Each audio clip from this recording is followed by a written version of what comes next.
5월 11일 화요일 아침입니다. 지난밤에도 우리의 생명을 지켜주시고 새날을 선물로 주신 하나님께 감사와 찬송을 올려드립니다. 오늘도 예배로 하루를 시작하는 성도님들의 삶에 주님의 은혜와 평강이 가득하시길 축원합니다. 사도신경으로 우리의 신앙을 고백하겠습니다. 나는 전능하신 아버지 하나님 천지의 창조주를 믿습니다. 나는 그의 유일하신 아들 우리 주 예수 그리스도를 믿습니다. 그는 성령으로 잉태되어 동정녀 마리아에게서 나시고 본디오 빌라도에게 고난을 받아 십자가에 못 박혀 죽으시고 장사된 지 사흘 만에 죽은 자 가운데서 다시 살아나셨으며 하늘에 오르시어 전능하신 아버지 하나님 우편에 앉아 계시다가 거기로부터 살아있는 자와 죽은 자를 심판하러 오십니다.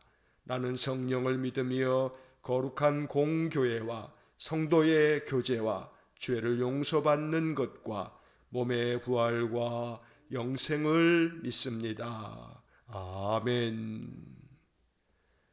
찬송가 340장 찬송하겠습니다. 찬송가 340장으로 찬송합니다.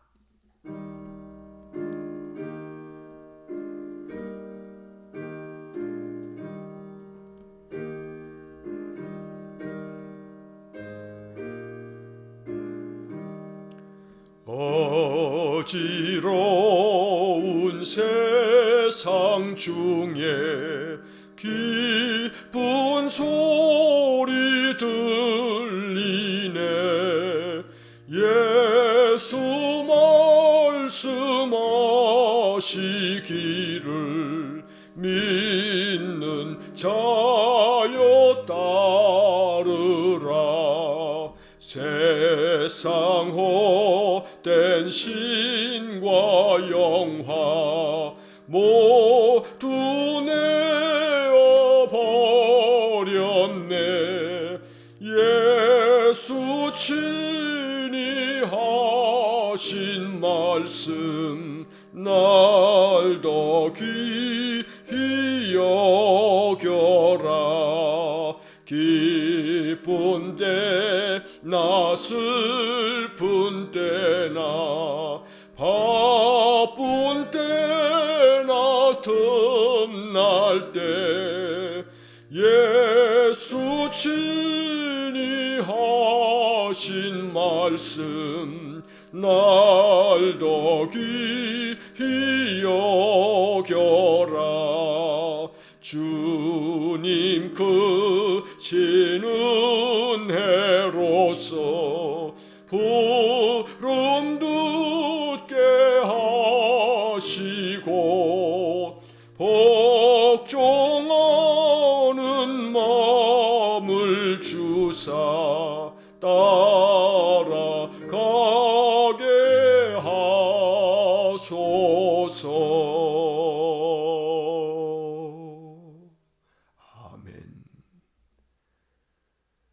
전능하시고 사랑과 자비가 풍성하신 하나님, 오늘도 우리에게 귀한 생명을 선물로 주시고 또 한날을 살 수 있는 은혜를 주셔서 감사합니다.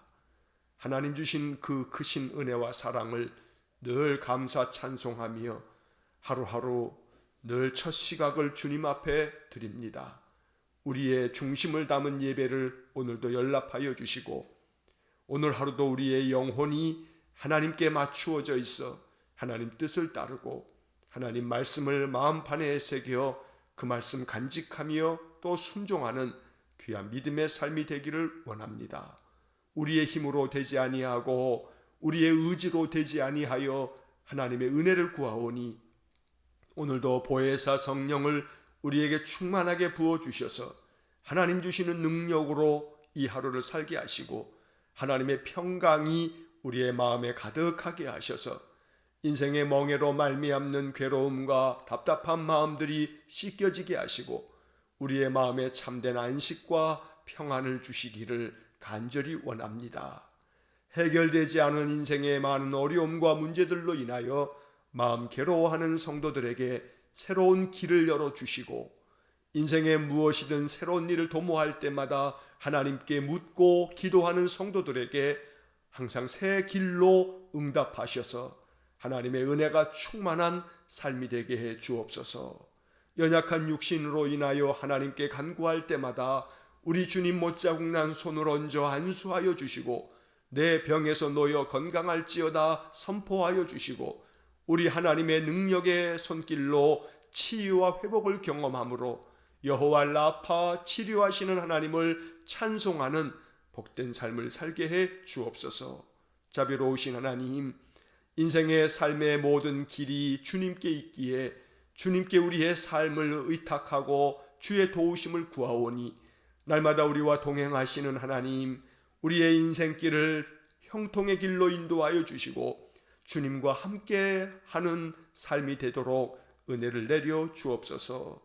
이른 아침 깨어 날마다 주의 말씀 앞에 서는 우리 성도들을 사랑하여 주시고 또 하루 동안의 이 예배의 영상을 시청하며 주님께 더 가까이 나아가려고 하는 우리 성도들에게 하늘의 문을 여셔서 하늘의 신령한 복과 땅의 기름진 복을 가득 채워주시고 오직 영광과 찬송을 하나님께 올리며 하나님과 함께하는 복된 삶이 되게 해 주옵소서.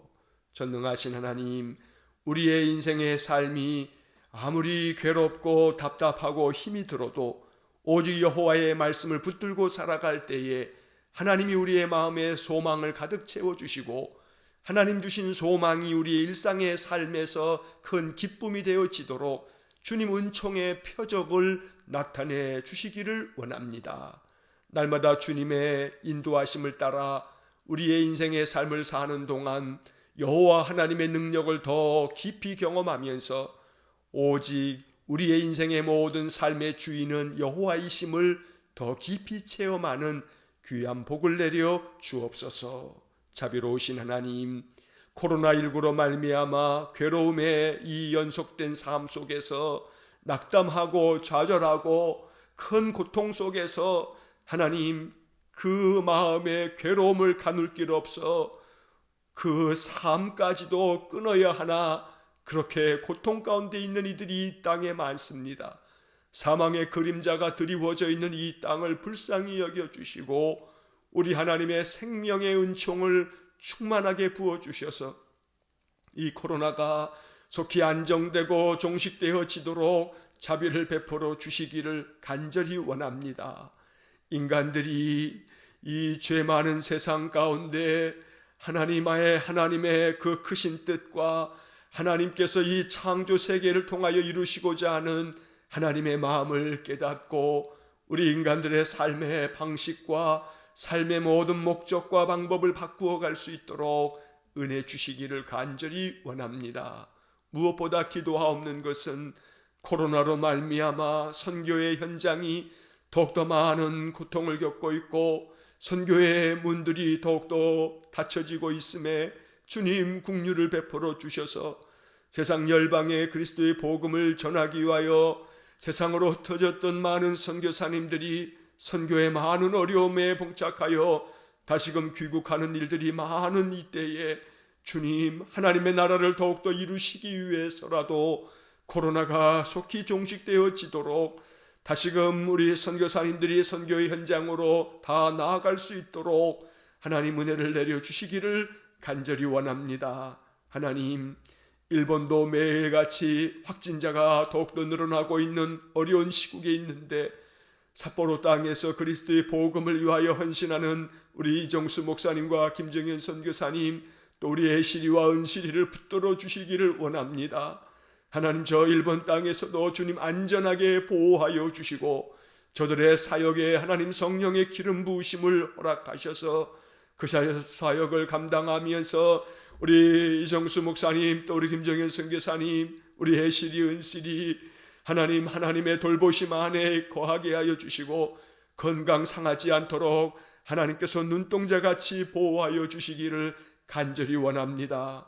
섬기는 국제 삿포로 국제 그리스도 교회를 주님께서 보호하여 주시고 애굽 땅에서도 이스라엘 백성들을 특별히 하나님 보호하심처럼 삿포로 국제 그리스도 교회의 성도들을 보호하여 주셔서 하나님의 은혜가 그곳 위에 임하게 하시고 우리 정수 목사님의 간절한 기도가 삿포로 땅에 그리스도의 은혜로 주의 큰 복이 임하는 귀한 거룩한 땅이 되어지도록 은혜를 내려 주옵소서. 무엇보다 우리 애실이 은실이를 축복하여 주시고 일본 땅에서 선교사의 자녀로 자라갈 때 지혜와 명철이 가득하게 하시고 늘 건강하며 그 마음의 꿈을 가지고 자라나도록 은혜를 주셔서 우리 정수 목사님 또 우리 김정현 선교사님 날마다 우리 애실이와 은실이로 인하여서 그 마음의 감사와 기쁨과 행복이 넘쳐나도록 은혜를 내려 주옵소서. 날마다 우리 교회가 파송한 선교사님을 위하여 더욱더 힘써 기도하게 하시고 늘 기도할 때마다 우리 선교사님을 위한 간절한 기도가 우리의 입술에서 그치지 아니하도록 은혜를 내려 주옵소서. 자비로우신 하나님, 날마다 우리 성도들의 삶에 평강의 복을 더하여 주시고 우리 성도들의 일터와 모든 사업장을 축복하여 주시고 더욱더 안정되고 번창하도록 우리 하나님께서 친히 경영하여 주시고 우리 하나님이 친히 인도하여 주시기를 간절히 원합니다. 자비로우신 하나님, 슬픔을 당한 가정이 있으니 위로하여 주시길 원합니다. 우리 정은혁 외할머니가 하나님의 부르심을 받고 별세하셔서 장례 중에 있사오니 내일 발인을 마칠 때까지 우리 하나님께서 모든 장례 가운데 슬픔을 당한 유가족들을 어루만져 주시고 위로하여 주시기를 또한 원합니다. 날마다 우리 성도들의 인생의 모든 삶이 하나님의 손에 있기에 오직 하나님 의지하며 하나님을 앙망하오니 여호와를 앙망하는 자는 독수리가 하늘 높이 올라감 같이 늘 여호와의 은혜를 향하여 날아가오니 주님, 우리가 주님만을 바라보며 주의 말씀 붙들고 독수리 날개 같은 믿음의 날개를 가지고 인생의 모든 삶을 살아나갈 수 있도록 은혜 위에 은혜를 더하여 주옵소서. 오늘도 이 아침 우리에게 주시는 잠언의 말씀을 마음 깊이 묵상하며 말씀이 주는 지혜를 가지고 우리의 인생의 삶을 살게 해 주옵소서. 이 아침 우리 마음의 깊은 기도를 하나님 헤아려 주시고 응답해 주시기를 간절히 원하며 예수님 이름으로 기도하옵나이다. 아멘. 오늘 아침 우리에게 주시는 하나님 말씀은 잠언 6장 1절로 19절의 말씀입니다. 잠언 6장 1절로 19절의 말씀을 봉독하겠습니다. 내 아들아, 내가 만일 이웃을 위하여 담보하며 타인을 위하여 보증하였으면 내 입의 말로 내가 얽혔으며 내 입의 말로 인하여 잡히게 되었느니라. 내 아들아, 내가 내 이웃의 손에 빠졌은즉 이같이 하라. 너는 곧 가서 겸손히 내 이웃에게 간구하여 스스로 구원하되 내 눈을 잠들게 하지 말며 눈꺼풀을 감기게 하지 말고 노루가 사냥꾼의 손에서 벗어나는 것 같이 새가 그물 치는 자의 손에서 벗어나는 것 같이 스스로 구원하라. 게으른 자여, 개미에게 가서 그가 하는 것을 보고 지혜를 얻으라. 개미는 두령도 없고 감독자도 없고 통치자도 없으되 먹을 것을 여름 동안에 예비하며 추수 때에 양식을 모으느니라. 게으른 자여, 내가 어느 때까지 누워 있겠느냐? 내가 어느 때에 잠이 깨어 일어나겠느냐? 좀 더 자자, 좀 더 졸자, 손을 모으고 좀 더 누워 있자 하면 내 빈궁이 강도같이 오며 내 곰핍이 군사같이 이르리라. 불량하고 악한 자는 구부러진 말을 하고 다니며 눈짓을 하며 발로 뜻을 보이며 손가락질을 하며 그의 마음에 패역을 품으며 항상 악을 꾀하여 다툼을 일으키는 자라.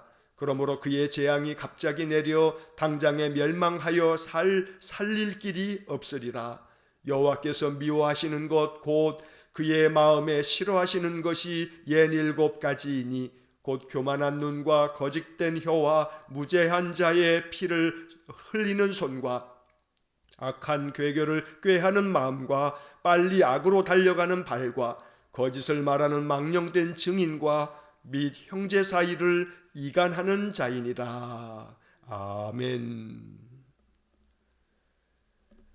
자, 오늘 우리에게 주시는 이 잠언 6장 1절로 19절의 말씀은 이제 우리의 일상의 삶에서 어떠한 교훈을 가지고 살아야 하는지, 이 삶의 여러 가지 일들을 가지고서 우리가 어떻게 살아가는 것이 지혜로운 일인지를 가르쳐주는 말씀들이 이제 조금씩 이렇게 단락을 지어가면서 말씀이 계속 이어지고 있습니다. 우리가 가지고 있는 매일 성경을 여러분 보시면 성경 본문 앞에 조그만 소 제목이 붙어 있습니다. 예를 들면 1절 앞에 보면 보증 책임에서 벗어나라 하는 소 제목이 있고, 6절 앞에 개미의 부지런함을 배워라, 또 12절 앞에 불량하고 악한 자의 최후, 또 16절 앞에 하나님이 미워하시는 것. 자, 이러한 소 제목이 붙어 있는데, 이 소 제목은 대한성서공회에서 우리 성경을 읽어갈 때 성도들이 좀 더 성경을 바르게 읽어가도록 이렇게 문단마다 주제를 정해서 이 이야기들의 제목을 이렇게 붙여놓은 겁니다. 성경 원문에는 없는 그런 제목이지만 그래도 우리 성경을 번역한 대한성서공회에서 이 이야기들의 이 주제가 무엇인지를 소제목으로 이렇게 정해서 우리에게 알려줌으로써 이 본문의 이야기가, 이 문단의 이야기가 어떤 뜻을 가지고 있는지 우리가 쉽게 이해할 수가 있습니다. 마찬가지로 영어 성경들을 읽다 보면 영어 성경도 마찬가지로 이러한 소제목으로 이 성경의 이야기들을 우리에게 알려주는데, 영어 성경들을 보면 대체적으로 6장 전체를 이렇게 묶어서 하나의 제목을 붙여놓고 있습니다. 어떤 영어 성경 번역을 보게 되면 어리석음에 대한 경고들, 이런 제목도 있고, 또 어떤 영어 성경 번역에서는 실제적인 경고들, 이런 제목도 있습니다. 또 한편 NLT라고 하는 영어 성경 번역이 있는데 이 성경에서는 제목이 이렇게 붙어 있습니다. 매일 일상을 위한 교훈, 이런 제목이 붙어 있습니다.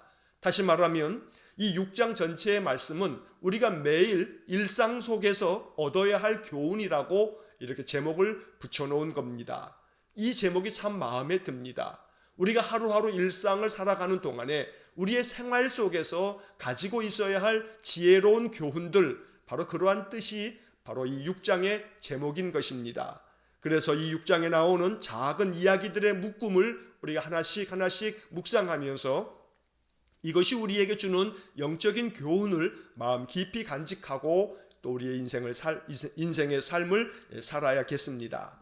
자, 먼저 1절서부터 5절까지의 말씀에서는 보증에 대한 책임에서 벗어나려면 신속하게 네가 보증을 가지고 있는 그 채무자에게, 채권자에게 가서 간절히 간청을 해서 너가 이 보증선 책임에서 속히 벗어나도록 애써라 라고 하는 그런 교훈을 담고 있습니다.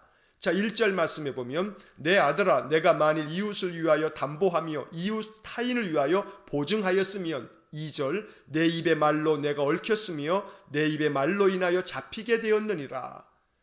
자, 잠언에는 보증에 대한 여러 교훈들을 말씀하고 있는데 대체로 보증 서지 말라, 이것이 잠언의 한결같은 교훈입니다.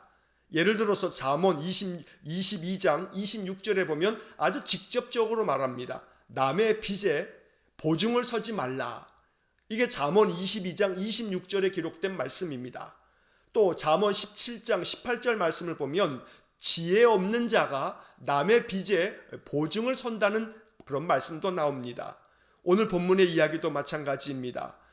다른 이웃을 위해서 네가 만약에 너의 담보를 제공하면서 그를 위해서 보증을 서게 된다면 그것은 너의 입의 말로 말미암아 네가 결국은 그 보증 서는 일에 그 빚에 네가 얽혀진 것이 되고 그로 인해서 네가 붙잡히게 된다라고 말하는 겁니다. 그래서 2절의 말씀은 결국은 네가 보증을 섰기 때문에 너의 입의 말로 인해서 너가 그 문제에 대해서 책임을 져야 하는 상황이 된다는 이야기입니다.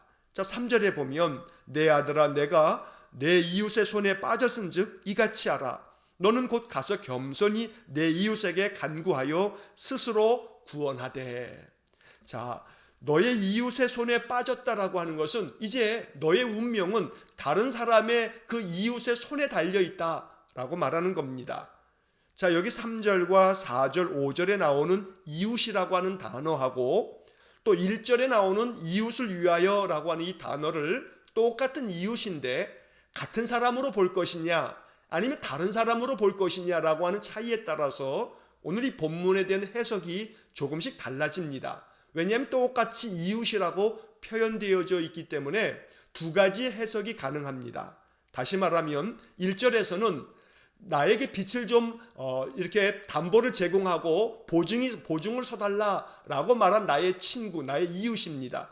그래서 그 사람을 돕기 위해서 담보를 제공하고 내가 보증을 서게 됩니다. 자, 그런데 3절의 말씀에서는 내 아들아 내가 내 이웃의 손에 빠졌은즉, 여기서 이웃이라고 하는 것은 바로 내가 보증을 서준 그 사람일 수도 있고 또 혹은 이 보증 서기 위해서 내가 보증을 서겠소라고 말했던 이 빚에 대한 채권자일 수도 있다는 겁니다.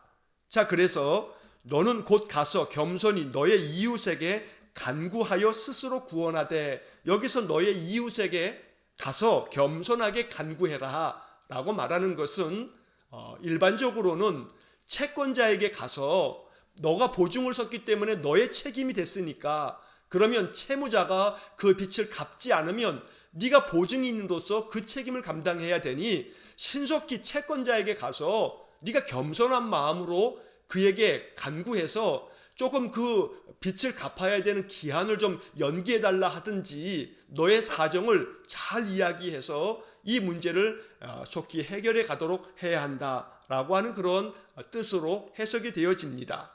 또 한편에서는 이 3절에서 말하고 있는 겸손히 너의 이웃에게 간구하여 라고 하는 이 이웃이라고 하는 것이 바로 내가 보증 서준 사람, 그래서 그 보증 서준 사람에게 가서 당신이 내가 보증을 서서 이렇게 그 문제들을 해결했는데 지금 그 빚을 갚지 않으면 내가 보증을 썼으니 내가 책임을 져야 되지 않겠느냐, 그러니 네가 가서 빨리 이 문제를 해결해서 너의 빚을 좀 갚아라, 그래야 내가 좀 살지 않겠냐, 이렇게 내가 보증 서준 사람한테 가서 그에게 잘 간구해서 말해서 너 자신을 이 어려움으로부터 구원해라 라고 하는 뜻으로도 해석될 수 있는 겁니다. 두 가지가 다 가능합니다.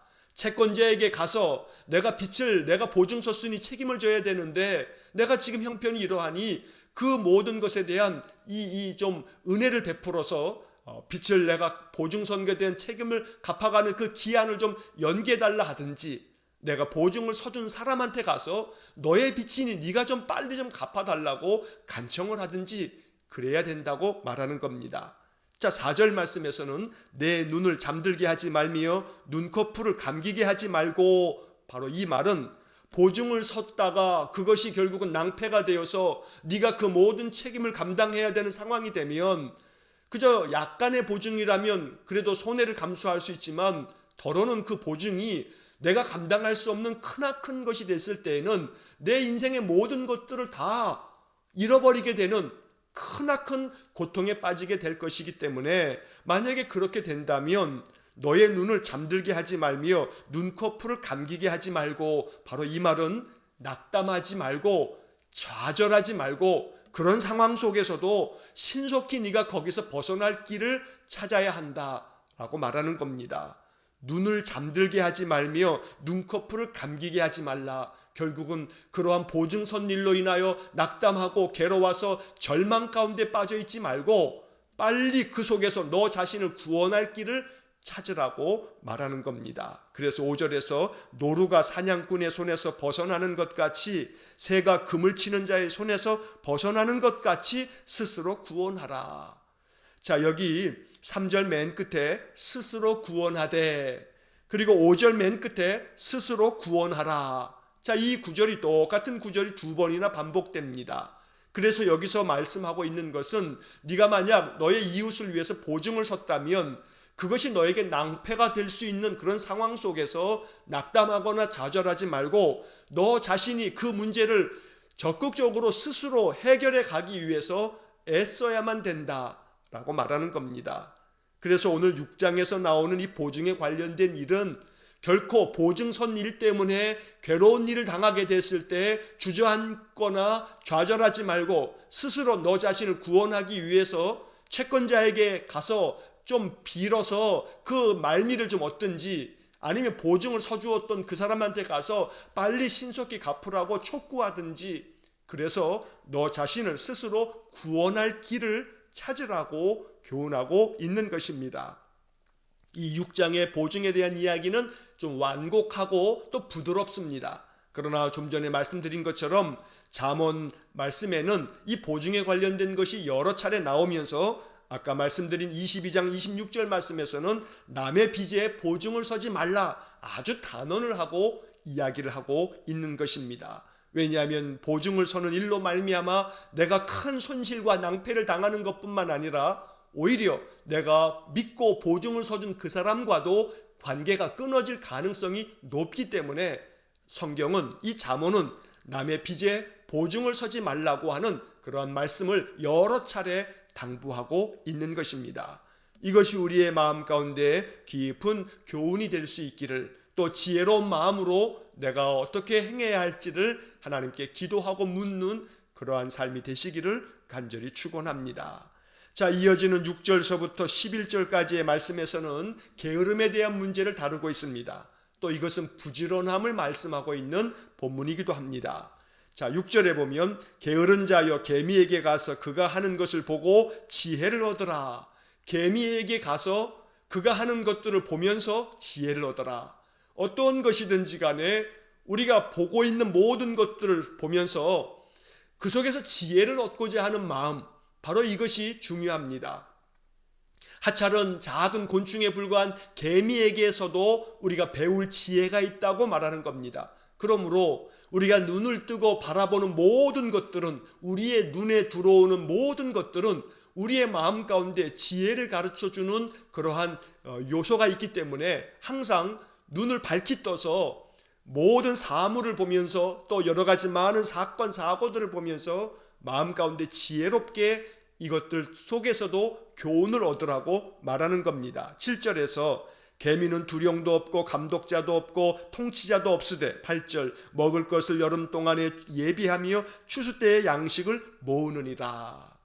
여러분, 오늘 이 6절서부터 11절까지의 이 부지런함에 대한 교훈, 게으름에 대한 경고, 이 말씀 속에서 중요한 것은 7절의 말씀입니다. 7절이 이 본문을 해석함에 있어서 아주 중요한 열쇠가 되는 그런 구절입니다. 자, 개미에게서 배우라고 하는 것은 단순히 개미가 부지런하고 개미가 게으르지 않고 자기의 앞날을 위해서 준비하고 예비한다라고 하는 이것만을 얘기하는 것이 아니고, 7절에 개미는 두령도 없고 감독자도 없고 통치자도 없으되, 이게 아주 중요한 말씀입니다. 다시 말하면 그 어떤 누가 감독을 하거나 또 지시를 하거나 통치하는 자가 없다 할지라도 결국은 다시 말하면 타의에 의해서, 다른 사람에 의해서 내가 무언가를 준비하거나 하는 것이 아니고, 쉽게 말하면 자율적으로 자기 스스로, 누가 간섭하는 자가 없고 명령하는 자가 없고 또 감독하는 자가 없다 할지라도 스스로 자기가 자율적으로 자기 자신의 삶의 것들을 준비하는 것처럼 그러한 개미의 모습을 통해서 교훈을 얻으라고 말씀하고 있습니다. 자, 아울러서 9절 이하의 말씀에서는 게으른 자여 어느 때까지 누워 있겠느냐, 어느 때에 잠이 깨어서 일어나겠느냐, 좀 더 자자, 좀 더 졸자, 또 손을 모으고 좀 더 누워있자, 이렇게 생각한다면 빈궁이, 곰핍이, 다시 말해 가난이 군사같이 강도같이 너에게 이르게 될 테니 게으르지 말고 부지런히 깨어 일어나라 라고 말씀하고 있는 것입니다. 이것은 매우 중요한 교훈입니다. 잠언은 계속해서 많은 가르침 속에 게으름에 대한 경고, 그리고 부지런함에 대한 교훈의 말씀이 많이 담겨져 있습니다. 우리가 이 말씀을 마음 깊이 간직하고 우리의 일상의 삶에서의 게으름, 또 우리의 영적인 게으름까지도 다시 한번 점검해 보면서 하나님 앞에서 더욱더 부지런하게 힘쓰는 그런 삶을 살아갈 수 있어야겠습니다. 자, 이 6절로부터 11절에까지의 이 말씀은 오늘날 이 현대의 삶에서는 여러 가지 이 말씀에 대한 해석에 있어서 분분한 의견들이 있습니다. 왜냐하면 부지런함이라고 하는 것이 전통적인 교훈이다 보니 이 부지런함에 대해서 역설적이게도 이 현대인들은 이것을 긍정적으로 바라보기보다는 조금 삐뚤어진 시선으로 삐딱하게 이 본문의 말씀을 이해하는 그런 경우들도 없지 않아 있습니다. 자, 왜냐하면 이 부패하고 부조리가 가득한 세상은 부지런함을 비웃습니다. 왜냐하면 아무리 부지런하게 일해서 여기 본문의 말씀처럼 부지런하게 여름 동안에 예비하고 또 추수 때 양식을 모으라고 하는 이 교훈의 말씀을 보면서 이 부조리하고 부패하고 공정하지 못한 세상 속에서 살고 있는 현대인들은 이 말씀들이 오늘날 우리가 살고 있는 이 현실과는 너무나 동떨어져 있다고 생각하고 있다는 겁니다. 여러분, 우리가 살고 있는 지금 우리 이 대한민국이 그러한 현실 속에 있는 것을 우리가 뉴스를 통해서 자주 보고 있는 거 아니겠습니까?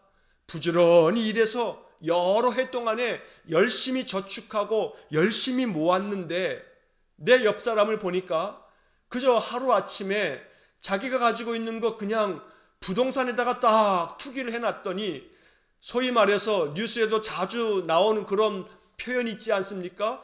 똘똘한 집 한 채 딱 가지고 있더니 그 사람은 그저 몇 년 사이에, 아니 당장 1, 2년 사이에도 몇 억, 심지어는 몇십억을 아무 일도 하지 아니하고 벌어들이는 이러한 부조리한 세상, 이 어긋나 있는 이 세상을 바라보면서 내가 아무리 몇 년, 아니 10년, 20년 모아봤자 저렇게 한순간에 몇 억, 몇십억씩 모을 수 있는 것이 절대 불가능한 이러한 세상 속에 살다 보니까 부지런함, 게으름, 이 근면, 이런 모든 가르침들이 허탄하게 보이는 그런 세상 속에서 우리가 살고 있다는 겁니다.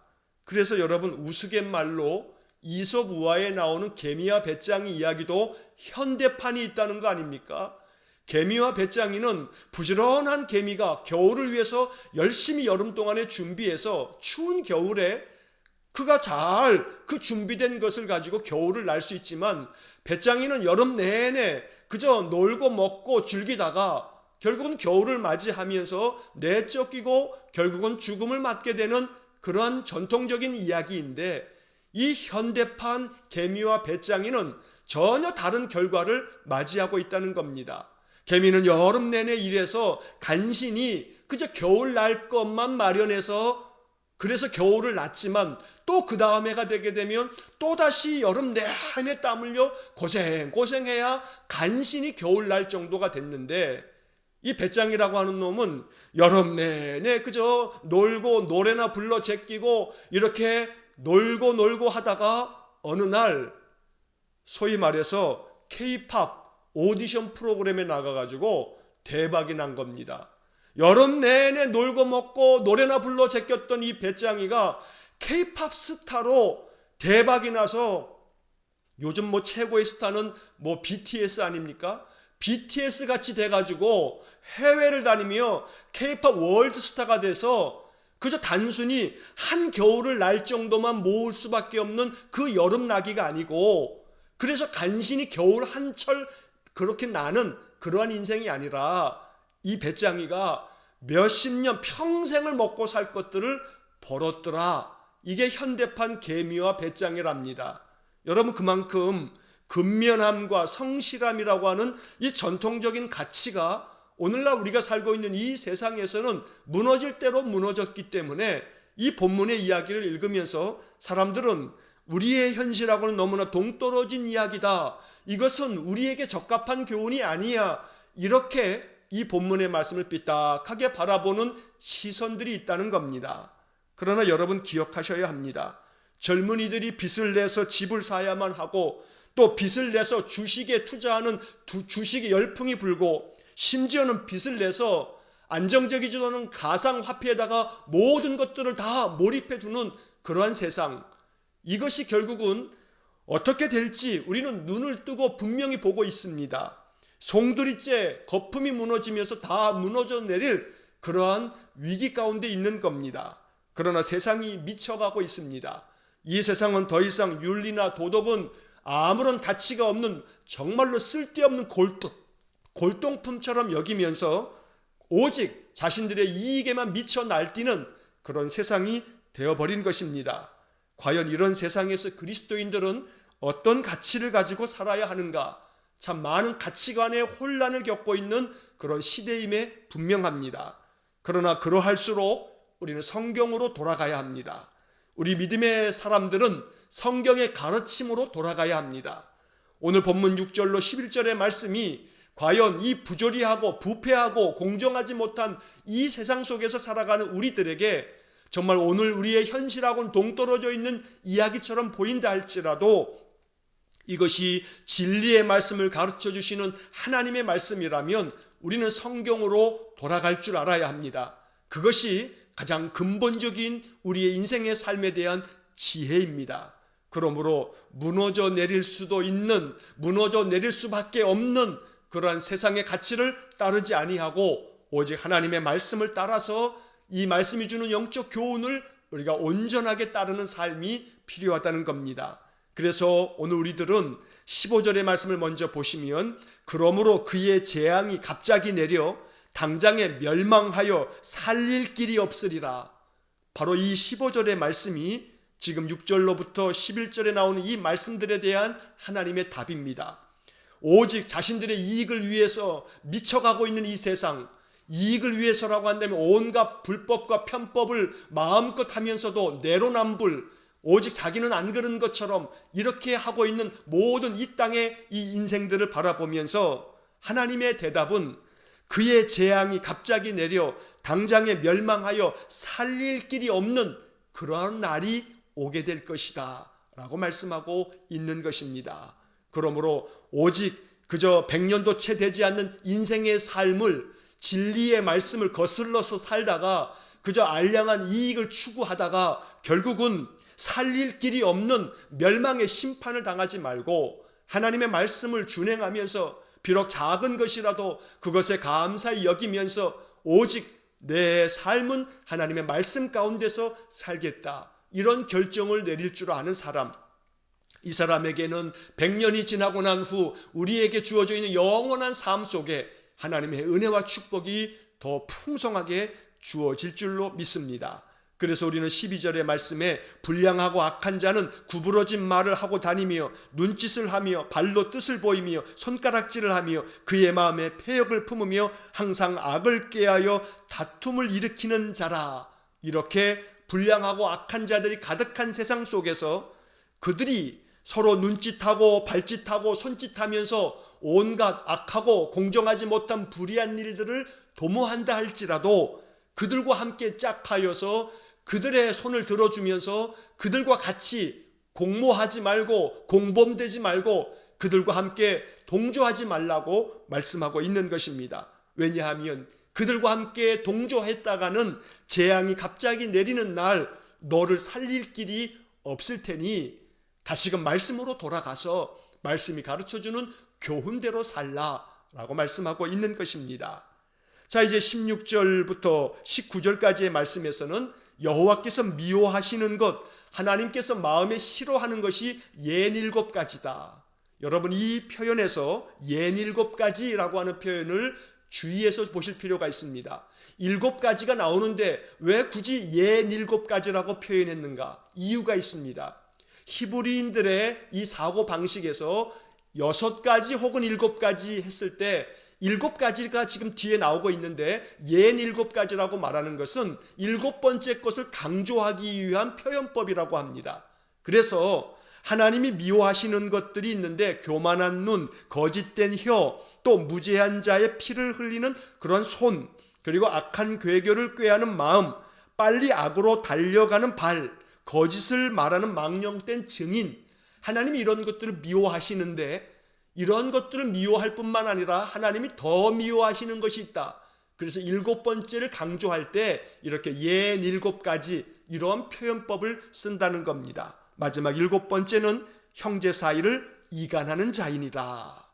이 7가지에 대한 것은 앞으로 잠언에서 이 7가지에 대한 해설이 계속 이어질 겁니다. 그래서 이제 잠언의 말씀을 보면서 이 17절부터 19절까지 나오는 말씀들은 이제 이후에 본문들이 나올 때마다 또 해설을 하겠습니다. 하나님께서 미워하시는 행동들이 있습니다. 하나님이 싫어하는 삶이 있습니다. 하나님이 미워하시고 싫어하는 삶을 멈춰야 합니다. 이것이 지혜입니다. 잠언 우리에게 이것을 말씀하고 있는 것입니다.